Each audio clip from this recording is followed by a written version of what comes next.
Hello সুপ্রিয় শিক্ষার্থীরা, সবাইকে বাংলা সম্ভারের পক্ষ থেকে আরো একটা নতুন ক্লাসে আপনাদের স্বাগত। বাংলা সম্ভারে আজকে আমরা যে টপিকসটা নিয়ে আলোচনা করব সেটি হচ্ছে উপসর্গ।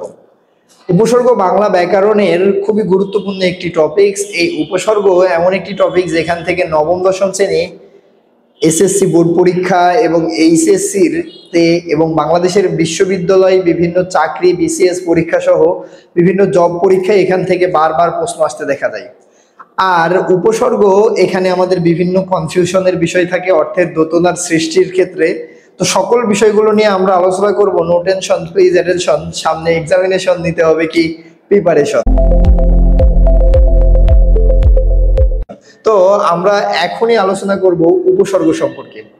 উপসর্গ অ্যাকচুয়ালি কি? উপসর্গ হচ্ছে বাংলা শব্দের আগে এমন কিছু শব্দাংশ যুক্ত হয়ে শব্দের নতুন অর্থ তৈরি করে, অর্থ সম্প্রসারণ করে, সংকোচন করে তখন কি এবং অর্থের পরিবর্তন করে, তখন তাকে কি বলে? উপসর্গ বলে। তো আমরা উপসর্গর মধ্যে আমরা একটু উপসর্গর কনসেপ্টটা যদি আমরা একটু ভালোভাবে ক্লিয়ার হই তাহলে আমরা এখানে দেখতে পাবো। আমরা একটা এখানে শব্দ লিখলাম কাল, এখানে একটা শব্দ লিখলাম কাল। কাল শব্দের অর্থ কি? সময়। এখন এই আমরা কাল শব্দ থেকে আমরা কিছু শব্দ তৈরি করব। তো আমরা এখানে যদি আমরা আরো কয়েকটা শব্দ লিখি তাহলে আমাদের বোঝার জন্য সুবিধা হবে। সেইটা কি? এই কাল শব্দের আগে আমরা এখানে কিছু শব্দ যুক্ত করলাম, আগে যুক্ত করে কিছু শব্দ গঠন করব এবং পরে যুক্ত করে কিছু শব্দ গঠন করব। কাল শব্দের আগে যুক্ত করলাম যুক্ত করে যে শব্দটা হলো সেটা কি? সকাল। সেটা কি হলো? সকাল। তারপরে আমরা যুক্ত করলাম যুক্ত করে কি হলো? বিকাল। বিকাল। এছাড়াও পরবর্তীতে আমরা যুক্ত করলাম যুক্ত করে কি হলো? সমকাল। সমকাল। তারপরে কাল শব্দের আগে যুক্ত করলাম আমরা যুক্ত হয়ে কি হলো? অকাল। তো এই যে কাল শব্দের আগে আমরা অনেক কিছু শব্দাংশ যুক্ত করে নতুন শব্দ পেয়েছি। আমরা এখন দেখব এই কাল শব্দের পরে কিছু শব্দ যুক্ত হয়েও শব্দের হচ্ছে কি যে অর্থ চেঞ্জ হয়। কাল শব্দের পরে যুক্ত করে আমরা কি লিখতে পারি? এখানে কালি। ঠিক আছে। কাল শব্দের পরে যদি আমরা যুক্ত করি তাহলে আমরা কি দেখতে পাই? কালাই। ঠিক আছে। কাল শব্দের পরে যদি আমরা যুক্ত করি তাহলে আমরা দেখতে পাই কি? কালিন। কাল শব্দের পরে আমরা যদি যুক্ত করি সমান হয় কি? কালিক। এখন এই যে আমাদের মূল কনসেপ্টের বিষয়টা কি, মূল বিষয়টা কি? আমরা কাল শব্দের পরে কিছু শব্দ যুক্ত করেছি এবং কাল শব্দের আগেও কিছু শব্দ যুক্ত করেছি। পরে শব্দ যুক্ত করে কিছু শব্দ তৈরি হয়েছে, আগেও যুক্ত করে কিছু শব্দ তৈরি হয়েছে। এখন আমাদের এই যে কাল শব্দের পরে আমরা বসাইলাম কি? কাল শব্দের পরে আমরা বসিয়েছি হচ্ছে তারপরে তারপরে হচ্ছে তারপরে বসিয়ে আমাদের শব্দ হয়েছে কি? শব্দ হয়েছে আমাদের গঠিত হয়েছে কালি, কালাই, কালিন, কালিক। তেমনি ভাবে আমরা কাল শব্দের পরে কাল শব্দের প্রথমে সম যুক্ত করেও আমরা কি করেছি? আমরা নতুন শব্দ তৈরি করেছি। এখন এখানে আমাদের মূল বোঝার বিষয়টা কি? কাল শব্দের মানে এই কাল কি? কালটা হচ্ছে মূল শব্দ। এটা হচ্ছে আমাদের কি?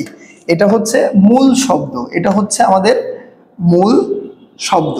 তার মানে কোন শব্দের পূর্বেও শব্দ যুক্ত হয়ে নতুন শব্দ তৈরি হয়, কোন শব্দের পরেও শব্দ যুক্ত হয়ে নতুন শব্দ তৈরি হয়। এখন যখন মূল শব্দের পূর্বে যখন কোনো শব্দ যুক্ত শব্দাংশ যুক্ত হয়ে নতুন শব্দ গঠন হয় তখন সেগুলোকে ভাই বলে উপসর্গ। তখন কি বলে? এগুলোকে উপসর্গ। আর শব্দের পরে যখন যুক্ত হয় তখন সেটাকে বলা হয় প্রত্যয়। তখন সেটাকে কি বলা হয়? প্রত্যয়। তাহলে আমাদের প্রথমত আমরা যে বিষয়টা দেখলাম যে উপসর্গ কোথায় বসে? শব্দের প্রথমে বসে। উপসর্গগুলো কোথায় বসে? শব্দের প্রথমে বসে নতুন শব্দ তৈরি করে, শব্দের অর্থ পরিবর্তন করে এবং নতুন অর্থ সংকোচন করে, অর্থ সম্প্রসারণও করতে পারে। যেমন দেখেন আমাদের স্বযুক্ত হয়ে কালটা, কাল মানে কি সময়, কাল মানে কি সময়, এখানে একটা নির্দিষ্ট সময় করেছে সকাল, তারপরে দেখেন বিকাল, তারপরে হচ্ছে কি যে সমকাল বর্তমান সময়, অকাল, অকাল বলতে বোঝানো হচ্ছে খারাপ সময়, ঠিক আছে। তেমনি ভাবে দেখেন পরেও যুক্ত হয়ে শব্দ তৈরি হয়েছে। তাহলে আমাদের উপসর্গের মূল কনসেপ্টটা কি? উপসর্গ থেকে আমাদের প্রথমে যেগুলো জানতে হবে সেগুলো হচ্ছে উপসর্গ বাংলা ব্যাকরণের রূপতত্ত্বে আলোচিত হয়। উপসর্গ বাংলা ব্যাকরণের কোথায় আলোচিত হয় বলছি ভাই? রূপতত্ত্বে আলোচিত হয় উপসর্গ। তো এই উপসর্গ যে বাংলা ব্যাকরণের রূপতত্ত্বে আলোচিত হয়, উপসর্গ এই পদগুলো হচ্ছে অব্যয়সূচক পদ। উপসর্গ পদগুলো কি পদ? অব্যয়সূচক পদ, স্বাধীন পদ হিসাবে ব্যবহৃত হয় না। যেমন আমরা এখানে দেখলাম স, বি, সম, অ, এগুলোর কি অর্থ আছে? নির্দিষ্ট কোনো অর্থ নাই, নিজস্ব কোনো অর্থ নাই, কিন্তু নতুন অর্থ সৃষ্টি করেছে। তার কারণে উপসর্গ কি স্বাধীন পদ হিসাবে ব্যবহৃত হতে পারে না, ব্যবহৃত হয় না। অন্য পদের কোথায় বসে? আগে বসে। অন্য পদের কোথায় বসে? উপসর্গ আগে বসে। উপসর্গ তিন প্রকার। উপসর্গ কত প্রকার? তিন প্রকার, যেটা আমরা দেখবো পরবর্তীতে। উপসর্গের নিজস্ব কোনো অর্থবাচকতা নেই। উপসর্গের নিজস্ব কি নেই? কোনো অর্থবাচকতা নেই। তারপরে দেখেন উপসর্গের কাজগুলো যদি আমরা দেখতে পাই, উপসর্গ নতুন শব্দ তৈরি করে। উপসর্গ কি করে? নতুন শব্দ তৈরি করে। যেমন আমাদের এই কাল থেকে কি করছে? সকাল, নতুন শব্দ বিকেল। শব্দের অর্থ সংকোচন করে। কাল মানে কি সময়, সকাল বলতে কি একটা নির্দিষ্ট সময় বোঝাচ্ছে। শব্দের অর্থ সংকোচন করে, শব্দের অর্থ সম্প্রসারণও করে। সমকাল অর্থ সম্প্রসারণ করেছে। তারপরে দেখেন শব্দের অর্থের পরিবর্তন করছে। কাল মানে কি সময়, আর অকাল মানে কি অর্থের পরিবর্তন করছে। সকাল অর্থের পরিবর্তন করেছে। তো তারপরে দেখেন আমাদের শব্দের অর্থের পূর্ণতা সাধন করে। অপূর্ণ শব্দের ক্ষেত্রে উপসর্গ ব্যবহৃত হয়ে সেখানে কি হয়? অর্থের পূর্ণতা সাধন করে উপসর্গ। তো এই যে আমরা যেটা দেখলাম উপসর্গের ক্ষেত্রে, সেটা হচ্ছে এই যে উপসর্গের সংজ্ঞা, যেটা আমরা ইতিমধ্যে আমাদের আজকের কনসেপ্টগুলোর মধ্যে ক্লিয়ার হয়েছি। বাংলা ভাষায় এমন কতগুলো শব্দ আছে যে শব্দগুলো কি অব্যয়সূচক শব্দাংশ রয়েছে, যার নিজস্ব কোনো অর্থ নেই, কিন্তু শব্দের আগে যুক্ত হয়ে নতুন শব্দ গঠন করতে সাহায্য করে। তখন তাকে কি বলে? উপসর্গ বলে। আমরা আরো যদি কিছু উদাহরণ দেখি আমাদের আর বিষয়টা ক্লিয়ার হয়ে যাবে। যেমন দেখেন এখানে একটা শব্দ লিখলাম আমি হার। এই হার শব্দের অর্থ কি? পরাজয় বা অলংকার, আমরা যেটাই বলি না কেন। এই হার শব্দের আগে আমি যুক্ত করলাম আ, যুক্ত করে কি হয়ে গেছে? শব্দটা হয়ে গেছে আহার। কি হয়েছে? আহার। আহার মানে কি? খাবার। হার মানে ছিল অলংকার বা পরাজয়, কিন্তু আহার মানে হয়ে গেছে কি? খাবার। যদি আমি লিখি এখানে বি প্লাস হার সমান কি হবে? বিহার। সমান কি হবে? বিহার। এখন এই বিহার মানে কি? শিক্ষার ক্ষেত্র বা আগেকার বিশ্ববিদ্যালয়গুলোকে কি বলা হতো? বিহার বলা হতো। তারপরে যদি আমি লিখি এখানে প্রো প্লাস হার সমান কি হবে? প্রহার। সমান কি হবে? প্রহার। তারপরে আমি আর চাইলে আরো লিখতে পারি, উপ প্লাস হার লিখতে পারি। উপ প্লাস হার দিলে কি হচ্ছে? এখানে উপহার। উপ কি? হার। এখন আমাদের মূল কনসেপ্টের বিষয়টা ছিল এইটা, যে উপসর্গ, এই যে আমরা যে এখানে যে উপসর্গগুলো ব্যবহার করছি, এই উপসর্গগুলোর কি নিজস্ব অর্থ আছে? এই উপসর্গগুলোর নিজস্ব কোনো কি নাই? অর্থ নাই, কিন্তু অন্য শব্দের আগে বসে অর্থ তৈরি করছে। উপহার মানে কি? উপঢৌকন। আহার মানে কি? খাবার। বিহার মানে কি? বিদ্যালয় বা বিশ্ববিদ্যালয়গুলো বা সেই প্রাচীনকালের মানে বিশ্ববিদ্যালয়কে বিহার বলা হতো। তারপরে প্রহার বলতে এখানে বোঝানো হচ্ছে মারা বা অত্যাচার করা, এইগুলো। কিন্তু দেখেন এই উপ আ বি নিজের কোনো কি নাই? অর্থ নাই। তার কারণেই বলা হয় উপসর্গের নিজস্ব কোনো অর্থ নেই, কিন্তু অন্য শব্দের আগে যুক্ত হয়ে নতুন শব্দ গঠন করতে সাহায্য করে। যেমন আমাদের এখানে নতুন শব্দগুলো গঠিত হয়েছে। আর এর কারণেই ভাই বলা হয় উপসর্গের অর্থবাচকতা নেই, কিন্তু অর্থ বোধকতা আছে। আমরা বিষয়গুলো যদি দেখি তাহলে আমরা আজকে যেটা শিখছি যে উপসর্গ কত প্রকার? উপসর্গ হচ্ছে তিন প্রকার। উপসর্গ কত প্রকার? তিন প্রকার। এই উপসর্গ যে তিন প্রকার, তিন প্রকার উপসর্গগুলোর মধ্যে বাংলা উপসর্গ, তৎসম উপসর্গ এবং বিদেশি উপসর্গ। এখন এই উপসর্গগুলোর প্রকারভেদের মধ্যে গিয়ে একটা প্রকারে আছে 20, আর একটাতে আছে 21, কিন্তু আমরা কনফিউশনে পড়ে যাই। বাংলাতে 20, না তৎসমতে 20? এখন আপনি এটা মনে রাখবেন, বলেন তো 21 শব্দটা শুনলে আমরা কার কথা মনে পড়ে? ফেব্রুয়ারির কথা, ভাষা আন্দোলনের কথা। আর ভাষা আন্দোলন বা 21 শব্দটি কোন ভাষার ক্ষেত্রে, মানে কোন ভাষার সাথে যোগাযোগ রয়েছে এটার? নিঃসন্দেহে এটার মানে সংযুক্তিতা বা যোগাযোগ রয়েছে কোন ভাষার সাথে? যোগাযোগ রয়েছে বাংলা ভাষার সাথে। তার কারণে বাংলা উপসর্গ ভাই 21টি। বাংলা উপসর্গ কয়টি? 21টি। আর তৎসম উপসর্গ হচ্ছে 20টি। তৎসম উপসর্গ কয়টি? 20টি। আর বিদেশি উপসর্গ হচ্ছে 4 প্রকার। বিদেশি উপসর্গ 4 প্রকার। ঠিক আছে, তো আমরা যেটা দেখছি যে উপসর্গ প্রধানত 3 প্রকার: বাংলা উপসর্গ, তৎসম উপসর্গ, বিদেশি উপসর্গ। বাংলা উপসর্গ 21টি, তৎসম উপসর্গ 20টি, বিদেশি উপসর্গ 4 প্রকার। এখন দেখেন, এই যে আমাদের অনেক সময় বিভিন্ন পরীক্ষাগুলোতে দেখা যায় যে নিচের কোনগুলি বাংলা উপসর্গ, বা নিচের কোনটি বাংলা উপসর্গ সাধিত শব্দ, বা নিচের কোনটি তৎসম উপসর্গ সাধিত শব্দ, বা ফার্সি উপসর্গ সাধিত শব্দ কোনটি, এরকম ধরনের প্রশ্ন হয়। তার কারণে আমাদের উপসর্গগুলো মুখস্থ করাটা গুরুত্বপূর্ণ হয়ে দাঁড়ায় অনেক সময়। তো আমরা উপসর্গগুলো, এই যে বাংলা যে উপসর্গ রয়েছে 21টি, এই 21টি উপসর্গ আমরা মুখস্থ করব। এই মুখস্থ বা মনে রাখার জন্য আমরা বিভিন্নভাবে বিভিন্ন পদ্ধতি অবলম্বন করতে পারি, বা আমাদের এই 21টি উপসর্গ অনেকের দেখা যায় এমনিই মনে থাকে। তো যাদের মনে থাকে না তাদের জন্য রয়েছে বাংলা সম্ভারের টনিক। বাংলা সম্ভারের কি? টনিক। টনিক শব্দটা টেকনিক শব্দের অর্থে ব্যবহার করা হয়েছে। টনিক মানে সিরাপ। যে ট্যাবলেট খেতে চায় না তার সিরাপে কাজ ঠিকই করবে। So no tension, please attention, শীত গ্রীষ্ম বর্ষা টনিকেই ভরসা। তো আমরা যেটা দেখছিলাম গল্পটা, সেটা হচ্ছে অজপাড়ার একটা ছেলে আছে যার নাম হচ্ছে সুমন। তার চরিত্রটা খারাপ, কুচরিত্র। তো অজপাড়ার আনমনা কুচরিত্র সুমন ছেলেটা অ পড়তে পারে না। তো আনমনা মানে পড়াশোনাই তো আমরা, তার মন বসে না, কোথায় কোনো কিছুতে কি বসে না, মন বসে না, তাই তাকে বলা হচ্ছে কি আনমনা।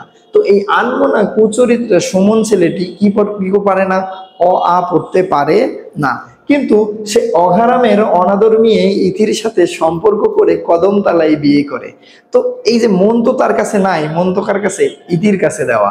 তো তার কারণে এই আমাদের সুমন হচ্ছে কি করছে? অঘারামের মেয়ে, অনাদর মেয়ে ইতির সাথে সম্পর্ক করে কদমতলায় বিয়ে করে। তো বিয়ে করার পরে তার মানে এটা মেনে নেয়নি বাবা, ছেলের বাবাও মেনে নেয়নি, মেয়ের বাবাও মেনে নেয়নি। কিন্তু 49 দিন পর ছেলেটির বাবা ভর দুপুরে আবডাল ভেঙে ভর দুপুরে পাতিলেবু নিয়ে হাজির হলেও মেয়েটির দিকে আর চোখে তাকায়নি। তো এই গল্পের মধ্য দিয়ে আমরা বাংলা 21টি উপসর্গ মনে রাখতে পারবো: অজপাড়ার অজ, আনমনার আন, কুচরিত্রের কু, সুমনের সু, অ এর অ, আয়ের আ, অ আয়ের আ, অঘার অঘারামের রাম, অনাদরের অনা, ইতির ইতি, সাথের সা, সম্পর্কের স, কদমতলার ক, বিয়ের কি বি, 49-এর উন, আর আবডালের আব, ভর দুপুরের ভর, পাতিলেবুর পাতি, আর হাজিরের হা, আর চোখের আর তাকাইনির নি। তো এই 21টি বাংলা উপসর্গ। তো আপনি মুখস্থ চাইলে এভাবে করতে পারেন, কিংবা যেইভাবে পারেন আপনি সেইভাবে এইগুলো মুখস্থ থাকা চাই। কারণ বাংলাদেশের বিভিন্ন প্রতিযোগিতামূলক পরীক্ষার কথা বলেন, বা আপনি নবম দশম শ্রেণীর স্টুডেন্ট হন, বা একাদশ দ্বাদশ শ্রেণীর স্টুডেন্ট হন, এখান থেকে প্রশ্ন হয়। রিটেন ক্ষেত্রে বলেন, এমসিকিউ এর ক্ষেত্রে বলেন। তো তারপরে দেখেন আমাদের তৎসম উপসর্গ রয়েছে কয়টি? তৎসম উপসর্গ রয়েছে 20টি। এই 20টি তৎসম উপসর্গ মনে রাখতে পারি কি? আশুবিনি, অনু অব, অধি অব। আশুবিনি, অনু অব, অধি অব। তারপরে পো পরাপতি, ই উত অভি অতি, পরিসমনির, অপি উপ দূর। এই 20টি তৎসম উপসর্গ। এই 20টি কি উপসর্গ দেখছি আমরা? তৎসম উপসর্গ। কিন্তু এই জায়গাতে একটু ভালো করে লক্ষ্য করবেন, এই যে আশুবিনি, এই যে এইটা যে রয়েছে এখানে, যে 4টা উপসর্গ রয়েছে, এই 4টি উপসর্গ বাংলাতেও আছে, আবার তৎসমতেও আছে। বাংলাতেও আছে, আবার কি তৎসমতেও আছে। আপনি চাইলে দেখতে পারেন এখানে এই যে আ, তারপরে এই যে সু, তারপরে বিয়ের বি, আর নয়ে নিয়ের নি। তো এই যে আশুবিনি, এটা বাংলা উপসর্গেও আছে, তৎসম উপসর্গেও রয়েছে। কিন্তু আমাদের অনেক সময় বিভিন্নভাবে মানে প্রশ্ন হয় যে কখন স্যার এগুলো বাংলা উপসর্গ হবে, কখন এগুলো তৎসম উপসর্গ হবে। যখন এগুলো বাংলা শব্দের সাথে বসবে তখন সেটা বাংলা উপসর্গ, যখন এটি তৎসম শব্দের সাথে বসবে তখন এটি কি তৎসম উপসর্গ। ঠিক আছে, তো তৎসম উপসর্গ এবং বাংলা উপসর্গের ক্ষেত্রে আমরা এই কনসেপ্টটা বুঝতে পারছি যে এটা যখন বাংলা উপসর্গ হিসেবে বসবে তখন এটা বাংলা উপসর্গ, আর যখন তৎসম উপসর্গ হিসেবে তৎসম শব্দের সাথে বসবে তখন সেটা কি তৎসম উপসর্গ। এখন আমরা দেখবো যেটা সেটা হচ্ছে বিদেশি উপসর্গ রয়েছে 4 প্রকার। তার মধ্যে আমরা প্রথমে যেটা দেখতে পাই সেটা ফার্সি উপসর্গ। ফার্সি উপসর্গ কি? কর, কার, দর, না, নিম, ফি, বদ, বে, বর, ব, কম, এগুলো কি ফার্সি উপসর্গ। এগুলো কি উপসর্গ দেখছি আমরা? ফার্সি উপসর্গ। এখন মেন কনসেপ্টটা কি এখানে একটু লক্ষ্য করেন। তো ফার্সি উপসর্গগুলো আপনাকে মনে রাখার জন্য এই আমার বিয়ের ঘটনাটা আপনি ফলো করতে পারেন, যদিও আমার এখনো বিয়ে হয় নাই। তো দেখেন বিয়ের ঘটনাটা কি, যে বেকার স্বামীর বদবর ফি নিম্না কম দর। এখানে বেকার স্বামীর বদবর ফি নিম্না কম দর দিয়ে আমরা কিভাবে বুঝতে পারি যখন আমি বিয়ে করতে গেছিলাম, আমি তো বেকার, তখন আমি কাজী সাহেবকে বলছি যে কাজী সাহেব আপনি একটু টাকা পয়সা কাজী খরচ বা বিয়ের খরচটা একটু কম রাখেন। তখন কাজী সাহেব আমাকে বলল যে বেকার স্বামীর বদবর ফি নিম্না কম দর। তাহলে বেকারের বে, কারের কার, তারপর বদ আমার নামটা বাদ দিয়ে আর কি যেগুলো রয়েছে এইগুলোই ভাই এখানে ফার্সি উপসর্গ। এগুলো কি ফার্সি উপসর্গ। আমরা আরবি উপসর্গগুলো যদি দেখি তাহলে কি হয়? আম খাস লাগর বাজে খয়ের, আম খাস লাগর বাজে খয়ের। ইংরেজি উপসর্গগুলো যদি দেখি ফুল হাফ হেড সাব, ফুল হাফ হেড সাব, এগুলো হচ্ছে কি ইংরেজি উপসর্গ। উর্দু উপসর্গ বা হিন্দি উপসর্গ আমরা যেটাই বলি না কেন একটি, সেটা কি হর, সেটা হচ্ছে হর। প্রত্যেক অর্থে এই হর উপসর্গটা ব্যবহার করা হয়, যেমন হর রোজ, হার মাহিনা, হর কিসিম, প্রত্যেক। ঠিক আছে, হর রোজ মানে প্রতিদিন, হর মাহিনা মানে প্রতি মাস, হর কিসিম মানে প্রত্যেকে। কিন্তু এই হর এর সাথে যখন এক যুক্ত হয়, হরের সাথে যখন কি যুক্ত হয়? এক যুক্ত হয়, তখন সেটা ভিন্ন অর্থ দেয়। তখন সেটা কি অর্থ দেয়? হরেক রকমের মাল, মানে বিভিন্ন ধরনের। ঠিক আছে, বিভিন্ন অর্থ দেয়, বিভিন্ন অর্থ দেয়। যেমন দেখেন হরেক রকম জিনিস বা হরেক আদমি মানে প্রত্যেক আদমি। তার মানে এখানে কিন্তু দুই জায়গাতে দুই ধরনের অর্থ দিচ্ছে। তো আমরা দেখলাম বিদেশি উপসর্গ কয় প্রকার? বিদেশি উপসর্গ 3 প্রকার: আরবি, ফার্সি, ইংরেজি, উর্দু ও হিন্দি। একাদশ দ্বাদশ শ্রেণীতে উপসর্গ থেকে সবচেয়ে বেশিবার যে প্রশ্নটা বোর্ড পরীক্ষায় দেখা যায় সেটা হচ্ছে যে উপসর্গের অর্থবাচকতা নেই কিন্তু অর্থবোধকতা আছে। দেখেন কি পরিমাণবার আসছে এটা। তো অর্থবোধকতা আছে এই প্রশ্নটা। আমাদের বাংলাদেশের বাজারে যে প্রচলিত যে বইগুলো পাওয়া যায় এই বইগুলোতে ম্যাক্সিমাম ক্ষেত্রেই দেখা যায় যে মোটামুটি ভালোভাবে অ্যান্সারগুলো লেখা, কিন্তু যেটা আপনাদের পাস পাওয়ার মতো আমার কাছে মনে হয় না। 4 বা 3 আপনারা পেয়েও থাকেন সেইভাবে অ্যান্সারগুলো করে। তো আপনারা চাইলে একটু দেখতে পারেন, আমি একটা অ্যান্সার আপনাদের সাজিয়ে নিয়ে এসেছি এই প্রশ্নটার জন্য। সেটা কি দেখেন, উপসর্গের অর্থবাচকতায় কিন্তু অর্থবোধকতা আছে। এই প্রশ্নের আলোচনা করো, এরকম প্রশ্ন থাকলে আপনি অ্যান্সারটা কিভাবে করবেন। তো আমরা এর কারণে প্রথমে আমরা কি করছি, কি উপসর্গের সংজ্ঞাটা দিয়েছি। বাংলা ভাষায় এমন কতগুলো অব্যয়সূচক শব্দাংশ রয়েছে যার নিজস্ব অর্থ নেই কিন্তু শব্দের আগে যুক্ত হয়ে নতুন শব্দ গঠন করতে সাহায্য করে, তাকে উপসর্গ বলে। উপসর্গর প্রধান বৈশিষ্ট্য হলো এর নিজস্ব কোনো অর্থবাচকতা নেই কিন্তু অর্থবোধকতা আছে, মানে নতুন অর্থদ্যোতনা সৃষ্টি করে। তো পরবর্তীতে আমরা এখানে যে বিষয়টা করছি সেটা একটু দেখেন। আমরা মূল শব্দ একটি শব্দই ব্যবহার করছি। মূল শব্দ কয়টি? একটি মূল শব্দ ব্যবহার করেছি এবং এই মূল শব্দের অর্থটা আমরা লিখেছি। তারপর নতুন উপসর্গ যুক্ত করছি আগে, যুক্ত করে নতুন শব্দ অর্থটা কিভাবে কি হয়েছে নতুন শব্দটা এবং নতুন শব্দের অর্থের দোতনাটা কি। এর কারণে এখানে আপনি এইভাবে সাজাইলে আমার কাছে মনে হয় আপনার অ্যান্সারটা আরো বেশি সুন্দর এবং চমকপ্রদ হবে।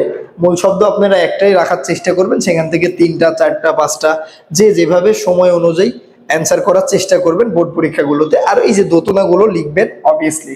তার পরবর্তীতে আমরা যে ওই জায়গাতে যেভাবে লিখবো উদাহরণগুলো সেইগুলো আমরা একটু বর্ণনা করে দেবো। জাস্ট আমরা এখানে করছি কি দেখেন, উপসর্গযুক্ত উদাহরণ সমূহ উপ, আ, বি, পরি, প্র, অনা শব্দাংশগুলোর নিজস্ব কোনো অর্থ নেই, অথচ হার শব্দের আগে উপসর্গটি যুক্ত হয়ে উপহার, এইরকম হার শব্দের আগে আ, বি, পরি, প্র, অনা উপসর্গ যোগ করে এ আহার, বিহার, পরিহার, প্রহার, অনাহার শব্দ গঠিত হয়। এসব ক্ষেত্রে উপসর্গগুলো বিভিন্ন অর্থের দ্যোতক এখানে উল্লেখ্য যে নাম এবং কৃদন্ত শব্দের সঙ্গে যুক্ত না হয়েও স্বাধীন থাকলে উপসর্গগুলোর কোনো অর্থ নেই, কিন্তু কৃদন্ত বা নাম শব্দের সঙ্গে যুক্ত হয়ে আশ্রিত হলে শব্দের অবলম্বন করলে বিশেষ অর্থের দোতনা সৃষ্টি করে। অর্থাৎ উপসর্গের নিজস্ব কোনো অর্থ না থাকলেও অন্য শব্দের সঙ্গে যুক্ত হয়ে তার শব্দের অর্থের পরিবর্তন, সম্প্রসারণ এবং সংকোচন করতে পারে।